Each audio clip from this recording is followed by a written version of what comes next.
ಕಾಂಗ್ರೆಸ್ನಲ್ಲಿ ಬಣ ಬಡಿದಾಟ ಜೋರಾಗ್ತಾ ಇದೆ. ಸಿದ್ದರಾಮಯ್ಯ ಅವರ ಆಪ್ತನೇ ಸಿದ್ದರಾಮಯ್ಯ ಅವರಿಗೆ ಸಲಹೆಗಾರರಾಗಿ ಕೆಲಸ ಮಾಡ್ತಾ ಇದ್ದವರೇ ಈಗ ದಿಢೀರ್ ಅಂತ ರಾಜೀನಾಮೆಯನ್ನ ಕೊಟ್ಟು ಬಿಟ್ಟಿದ್ದಾರೆ. ಇದು ಸಹಜವಾಗಿ ಕಾಂಗ್ರೆಸ್ನಲ್ಲಿ ಒಂದು ರೀತಿ ತಳಮಳಕ್ಕೆ ಕಾರಣ ಆಗಿದೆ. ಇದು ಆರಂಭವ, ಮುಂದೆ ಎಲ್ಲಿ ಹೋಗಿ ತಲುಪುತ್ತೆ, ಈ ರೀತಿ ಬೆಳವಣಿಗೆ ಯಾಕೆ ಆಗ್ತಾ ಇದೆ? ಈ ಬಗ್ಗೆ ಬಿಗ್ ಎಕ್ಸ್ಕ್ಲೂಸಿವ್ ನಿಮ್ಮ ರಿಪಬ್ಲಿಕ್ ಕನ್ನಡದಲ್ಲಿ. ಆ ಹಿರಿಯ ನಾಯಕನಿಂದ ಕಾಂಗ್ರೆಸ್ನಲ್ಲಿ ತಳಮಳ ಉಂಟಾಗಿದೆ. ಒಂದು ಕಾಲದ ಆಪ್ತ ಅಂತ ಹೇಳಂಗಿಲ್ಲ, ಯಾವಾಗ್ಲೂ ಆಪ್ತರೇ. ಸಿದ್ದರಾಮಯ್ಯ ಅವರ ಜೊತೆಗೆ ಅವರ ಪೊಲಿಟಿಕಲ್ ಕರಿಯರ್ ಆರಂಭ ಆದಾಗಿನಿಂದ ಇಬ್ರು ಒಂದೇ ಟೈಮ್ ಸದನಕ್ಕೆ ಎಂಟ್ರಿ ಕೊಟ್ಟಿದ್ದೀವರು 80s ಅಲ್ಲಿ. ಆವಾಗ್ಲಿಂದ ದೋಸ್ತರಾದಂತವ್ರು ಈಗ ಇದ್ದಕ್ಕಿದ್ದಂಗೆ BR ಪಾಟೀಲ್ ಸಾಹೇಬ್ರು ಮುಖ್ಯಮಂತ್ರಿಗಳ ಸಲಹೆಗಾರ ಸ್ಥಾನಕ್ಕೆ ರಾಜೀನಾಮೆಯನ್ನ ಕೊಟ್ಟಿದ್ದು ಅತಿ ದೊಡ್ಡ ಸಂಚಲನಕ್ಕೆ ಕಾರಣ ಆಗ್ತಾ ಇದೆ.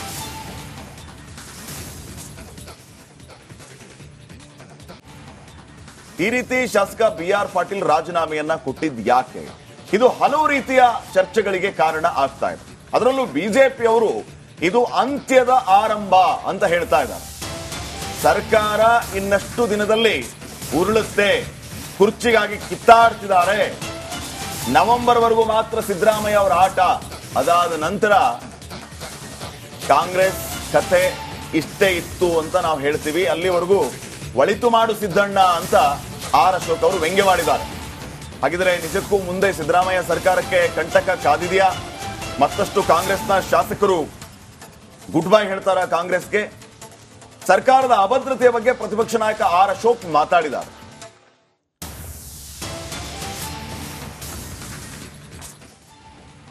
ಈಗ BR ಪಾಟೀಲ್ ಒಬ್ಬ ಶಾಸಕರದಲ್ಲ, 224 ಶಾಸಕರದು ಇದೇ ಸಮಸ್ಯೆ.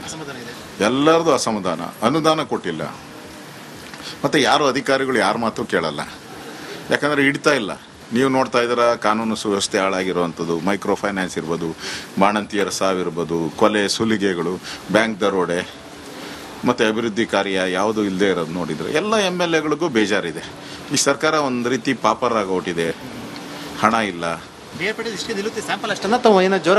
ಇನ್ನೂ ಬಹಳ ಜೋರಾಗ್ತೈತೆ. ಇನ್ನು ಒಬ್ಬರು ಎದ್ದಿದ್ದಾರೆ, ಇನ್ನು ಹಲವಾರು ಜನ ಎದೊಳ್ತಾರೆ. ಯಾಕಂದ್ರೆ ಯಾರಿಗೂ ಅನುದಾನನೇ ಕೊಟ್ಟಿಲ್ಲ.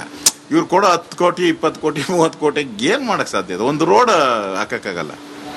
ಒಂದು ರೋಡನ್ನ ಜಿಲ್ಲಾ ಪಂಚಾಯತಿ ರೋಡ್ ಹಾಕ್ಬೇಕಾದ್ರೆ 20 ಕೋಟಿನೂ ಸಾಕಾಗಲ್ಲ. ಅಂತ ಎಷ್ಟು ರೋಡ್ಗಳಿದೆ. ಮುಂದೆ ಕಾಂಗ್ರೆಸ್ ಶಾಸಕ ಸ್ಥಾನಕ್ಕೆ ರಾಜೀನಾಮೆ ಕೊಡುವಂತ ಪ್ರಸಂಗ ಬರುತ್ತೆ. ದೊಡ್ಡ ಸರತಿ ಸಾಲೆ ಬರ್ತೈತೆ, ದೊಡ್ಡ ಸರತಿ ಸಾಲೆ ಬರ್ತತೆ. ಈ ಸರ್ಕಾರಕ್ಕೆ ಕಂಟಕ, ಕಾಂಗ್ರೆಸ್ ಶಾಸಕರೇ ಈ ಸರ್ಕಾರಕ್ಕೆ ಕಂಟಕ. ಶಾಸಕ ರಾಜೀನಾಮೆ ಕೊಡುವಂತ ಮಟ್ಟಕ್ಕೆ ಹೋಗುತ್ತೆ. ಗ್ಯಾರಂಟಿ ಹೋಗುತ್ತೆ, ಗ್ಯಾರಂಟಿ ಹೋಗ್ತಾರೆ. ಗ್ಯಾರಂಟಿ. ಸಿದ್ದರಾಮಯ್ಯಗೆ ಒಟ್ನಲ್ಲಿ ಟೈಮೇ ಸರಿ ಇಲ್ಲ ಅಂತ ಅನ್ಸುತ್ತೆ. ಮೂಡ ನೋಡಿದ್ರೆ ಇದೀಗ ಅವರ ಸುತ್ತಮುತ್ತ ಇರೋರೇನೆ ಒಬ್ಬೊಬ್ರೆ ರಿಸೈನ್ ಮಾಡ್ತಾ ಇದ್ದಾರೆ. ಇನ್ನು ಪರಮಾಪ್ತರ ರಾಜೀನಾಮೆ, BR ಪಾಟೀಲ್ ಅಂತವರ ರಾಜೀನಾಮೆ ಶುರುವಾಗ್ಬಿಟ್ರೆ ಹೆಂಗೆ ಅಂತ ಒಟ್ನಲ್ಲಿ ಎಲ್ಲಾ ರಾಜಕೀಯ ಬೆಳವಣಿಗೆಗಳು ಮುಖ್ಯಮಂತ್ರಿಗಳ ನಿದ್ದೆಗೆಡಿಸಿದ್ದಾವೆ.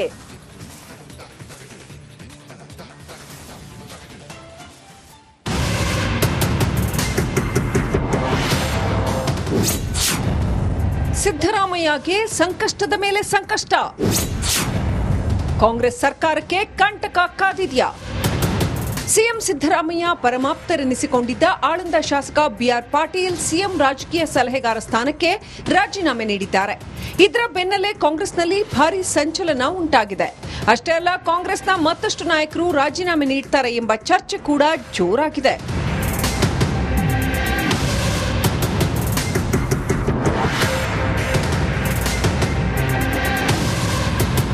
ಈ ಮಧ್ಯೆ ಸಿಎಂ ಸಿದ್ದರಾಮಯ್ಯ ಸರ್ಕಾರ ಅಲುಗಾಡುತ್ತಿರುವ ಬಗ್ಗೆ ವಿಪಕ್ಷ ನಾಯಕ ಆರ್ ಅಶೋಕ್ ತಿರುಗೇಟು ನೀಡಿದ್ದಾರೆ. ನವೆಂಬರ್ನಲ್ಲಿ ಸಿದ್ದರಾಮಯ್ಯ ಗಂಟು ಮೂಟೆ ಕಟ್ತಾರೆ, ಮುಂದಿನ ದಿನಗಳಲ್ಲಿ ಸಿಎಂ ಸೀಟ್ಗೆ ಮ್ಯೂಸಿಕಲ್ ಚೇರ್ ನಡೆಯುತ್ತೆ ಅಂತ ಅಶೋಕ್ ವ್ಯಂಗ್ಯವಾಡಿದ್ದಾರೆ. ಫಸ್ಟ್ ನೀವು ಹೇಳಿರೋದನ್ನ ಈಡೇರಿಸಿ, ಅವ್ರನ್ನ ಕರೆದು ಮಾತಾಡುವಂತ ಸೌಜನ್ಯ ಆದರೂ ಈ ಸರ್ಕಾರಕ್ಕೆ ಮಾನ ಮರ್ಯಾದೆ ಇದ್ರೆ ಮಾಡಿ. ಇಲ್ಲ ಅಂದ್ರೆ ಗಂಟು ಮೂಟೆ, ಅವ್ರನ್ನ ಗಂಟು ಮೂಟೆ ಕಟ್ಕೊಂಡು ಹೋಗುವಂದ್ರಲ್ಲ, ನಿಮ್ಮನ್ನ ಜನ ಆದಷ್ಟು ಶೀಘ್ರವಾಗಿ ಗಂಟು ಮೂಟೆ ಕಟ್ಟಿಸಿ ನಿಮ್ಮನ್ನ ಕಳಿಸ್ತಾರೆ ಅನ್ನೋ ಎಚ್ಚರಿಕೆಯನ್ನು ಕೊಡ್ತಾ ಇದ್ದಾರೆ. ನವೆಂಬರ್ಗೆ ಈ ಮ್ಯೂಸಿಕಲ್ ಚೇರ್ ಅವತ್ತು ವಿಜಿಲ್ ಬರ್ತೈತೆ. ಮ್ಯೂಸಿಕಲ್ ಚೇರಲ್ಲಿ ವಿಜಿಲ್ ಹಾಕಿದಾಗ ಟಕ್ ಅಂತ ಕೂತ್ಕೊಂಡ್ಬಿಡ್ಬೇಕು. ಆಗಲೇ DK ಶಿವಕುಮಾರ್ ಒದ್ದು ಕಿತ್ಕೊಂತೀನಿ ಅಂತ ಅಸೆಂಬ್ಲಿಯಲ್ಲಿ ನನ್ನ ಮುಂದೆನೇ ಹೇಳಿದ್ದಾರೆ. ಇದಕ್ಕೆ ತಿರುಗೇಟು ನೀಡಿರುವ ಸಿಎಂ ಸಿದ್ದರಾಮಯ್ಯ ಯಾವುದೇ ಕಾರಣಕ್ಕೂ ಚೇಂಜ್ ಆಗುವ ಪ್ರಶ್ನೆಯೇ ಇಲ್ಲ. ಸಿದ್ದರಾಮಯ್ಯ ಕಂಡ್ರೆ ಬಿಜೆಪಿಗೆ ಭಯ. ಸದ್ಯ ರಾಜ್ಯದಲ್ಲಿ ಕಾಂಗ್ರೆಸ್ ಪರವಾದ ಅಲೆ ಇದೆ, ಮುಂದೆ ಇನ್ನೂ ಜೋರಾಗುತ್ತದೆ ಅಂತ ತಿರುಗೇಟು ನೀಡಿದ್ದಾರೆ.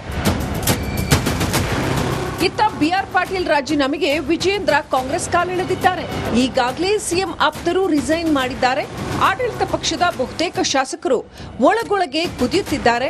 ಇದು ಯಾವಾಗ ಆಸ್ಫೋಟಗೊಳ್ಳೋದೋ ಗೊತ್ತಿಲ್ಲ ಅಂತ ವಿಜಯೇಂದ್ರ ಟ್ವೀಟ್ ಮೂಲಕ ವ್ಯಂಗ್ಯವಾಡಿದ್ದಾರೆ. ಕಾಂಗ್ರೆಸ್ನಲ್ಲಿ ಅಸಮಾಧಾನದ ಜೊತೆಗೆ ಮೊದಲ ವಿಕೆಟ್ ಪತನವಾಗಿದೆ. ಇದು ಸಿಎಂ ಸೀಟ್ಗೆ ಕಂಟಕವಾಗುತ್ತಾ? ಮತ್ತೆ ಇನ್ಯಾರು ಪಕ್ಷ ತೊರೀತಾರೆ ಅನ್ನೋ ಮಾತು ಜೋರಾಗಿದೆ. ವಿಜಯ್ ಜೊನ್ನಳ್ಳಿ, ರಿಪಬ್ಲಿಕ್ ಕನ್ನಡ, ಬೆಂಗಳೂರು. ಕಾಂಗ್ರೆಸ್ನಲ್ಲಿ ಬಣ ಬಡಿದಾಟ ಜೋರಾಗ್ತಾ ಇದೆ. ಸಿದ್ದರಾಮಯ್ಯ ಅವರ ಆಪ್ತನೇ ಸಿದ್ದರಾಮಯ್ಯ ಅವರಿಗೆ ಸಲಹೆಗಾರರಾಗಿ ಕೆಲಸ ಮಾಡ್ತಾ ಇದ್ದವರೇ ಈಗ ದಿಢೀರ್ ಅಂತ ರಾಜೀನಾಮೆಯನ್ನ ಕೊಟ್ಟು ಬಿಟ್ಟಿದ್ದಾರೆ. ಇದು ಸಹಜವಾಗಿ ಕಾಂಗ್ರೆಸ್ನಲ್ಲಿ ಒಂದು ರೀತಿ ತಳಮಳಕ್ಕೆ ಕಾರಣ ಆಗಿದೆ. ಇದು ಆರಂಭವ, ಮುಂದೆ ಎಲ್ಲಿ ಹೋಗಿ ತಲುಪುತ್ತೆ? ಈ ರೀತಿ ಬೆಳವಣಿಗೆ ಯಾಕೆ ಆಗ್ತಾ ಇದೆ? ಈ ಬಗ್ಗೆ ಬಿಗ್ ಎಕ್ಸ್ಕ್ಲೂಸಿವ್ ನಿಮ್ಮ ರಿಪಬ್ಲಿಕ್ ಕನ್ನಡದಲ್ಲಿ. ಆ ಹಿರಿಯ ನಾಯಕನಿಂದ ಕಾಂಗ್ರೆಸ್ನಲ್ಲಿ ತಳಮಳ ಉಂಟಾಗಿದೆ. ಒಂದು ಕಾಲದ ಆಪ್ತ ಅಂತ ಹೇಳಂಗಿಲ್ಲ, ಯಾವಾಗ್ಲೂ ಆಪ್ತರೇ. ಸಿದ್ದರಾಮಯ್ಯ ಅವರ ಜೊತೆಗೆ ಅವರ ಪೊಲಿಟಿಕಲ್ ಕರಿಯರ್ ಆರಂಭ ಆದಾಗಿನಿಂದ ಇಬ್ರು ಒಂದೇ ಟೈಮ್ ಸದನಕ್ಕೆ ಎಂಟ್ರಿ ಕೊಟ್ಟಿದ್ದೀವರು 80s ಅಲ್ಲಿ. ಆವಾಗ್ಲಿಂದ ದೋಸ್ತರಾದಂತವ್ರು ಈಗ ಇದ್ದಕ್ಕಿದ್ದಂಗೆ ಬಿಆರ್ ಪಾಟೀಲ್ ಸಾಹೇಬ್ರು ಮುಖ್ಯಮಂತ್ರಿಗಳ ಸಲಹೆಗಾರ ಸ್ಥಾನಕ್ಕೆ ರಾಜೀನಾಮೆಯನ್ನ ಕೊಟ್ಟಿದ್ದು ಅತಿ ದೊಡ್ಡ ಸಂಚಲನಕ್ಕೆ ಕಾರಣ ಆಗ್ತಾ ಇದೆ.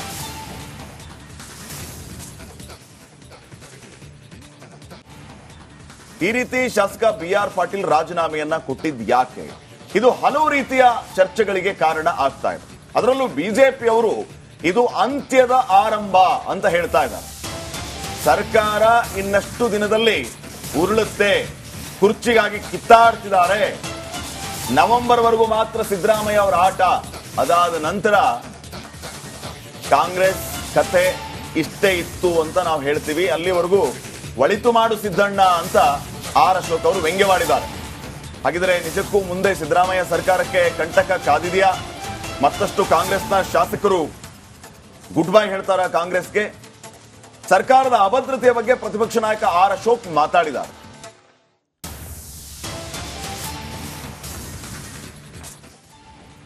ಈಗ ಬಿಆರ್ ಪಾಟೀಲ್ ಒಬ್ಬ ಶಾಸಕರದಲ್ಲ, 224 ಶಾಸಕರದು ಇದೇ ಸಮಸ್ಯೆ. ಎಲ್ಲರದು ಅಸಮಾಧಾನ, ಅನುದಾನ ಕೊಟ್ಟಿಲ್ಲ. ಮತ್ತೆ ಯಾರು ಅಧಿಕಾರಿಗಳು ಯಾರ ಮಾತು ಕೇಳಲ್ಲ, ಯಾಕಂದ್ರೆ ಹಿಡ್ತಾ ಇಲ್ಲ. ನೀವು ನೋಡ್ತಾ ಇದ್ದೀರಾ, ಕಾನೂನು ಸುವ್ಯವಸ್ಥೆ ಹಾಳಾಗಿರುವಂಥದ್ದು, ಮೈಕ್ರೋ ಫೈನಾನ್ಸ್ ಇರ್ಬೋದು, ಬಾಣಂತಿಯರ ಸಾವಿರ್ಬೋದು, ಕೊಲೆ ಸುಲಿಗೆಗಳು, ಬ್ಯಾಂಕ್ ದರೋಡೆ, ಮತ್ತೆ ಅಭಿವೃದ್ಧಿ ಕಾರ್ಯ ಯಾವುದು ಇಲ್ಲದೆ ಇರೋದು ನೋಡಿದ್ರೆ ಎಲ್ಲ MLAಗಳಿಗೂ ಬೇಜಾರಿದೆ. ಈ ಸರ್ಕಾರ ಒಂದು ರೀತಿ ಪಾಪರಾಗಿ ಹೊಟ್ಟಿದೆ, ಹಣ ಇಲ್ಲ. ಬಿಆರ್ ಪಾಟೀಲ್ ಇಷ್ಟೇ ನಿಲ್ಲುತ್ತೆ ಸ್ಯಾಂಪಲ್ ಅಷ್ಟನ್ನ ಅಥವಾ ಏನೋ ಜೋರಾಗುತ್ತೆ ಸರ್? ಇನ್ನೂ ಬಹಳ ಜೋರಾಗ್ತೈತೆ. ಇನ್ನು ಒಬ್ಬರು ಎದ್ದಿದ್ದಾರೆ, ಇನ್ನು ಹಲವಾರು ಜನ ಎದ್ದೊಳ್ತಾರೆ. ಯಾಕಂದ್ರೆ ಯಾರಿಗೂ ಅನುದಾನನೇ ಕೊಟ್ಟಿಲ್ಲ. ಇವ್ರು ಕೊಡೋ 10 ಕೋಟಿ 20 ಕೋಟಿ 30 ಕೋಟಿ ಏನ್ ಮಾಡಕ್ ಸಾಧ್ಯ ಇದೆ? ಒಂದು ರೋಡ್ ಹಾಕಕ್ಕಾಗಲ್ಲ. ಒಂದು ರೋಡನ್ನ ಜಿಲ್ಲಾ ಪಂಚಾಯತಿ ರೋಡ್ ಹಾಕ್ಬೇಕಾದ್ರೆ 20 ಕೋಟಿನೂ ಸಾಕಾಗಲ್ಲ. ಅಂತ ಎಷ್ಟು ರೋಡ್ಗಳಿದೆ?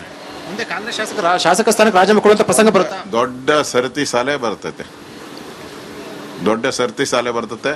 ಈ ಸರ್ಕಾರಕ್ಕೆ ಕಂಟಕ ಕಾಂಗ್ರೆಸ್ ಶಾಸಕರೇ ಈ ಸರ್ಕಾರಕ್ಕೆ ಕಂಟಕ.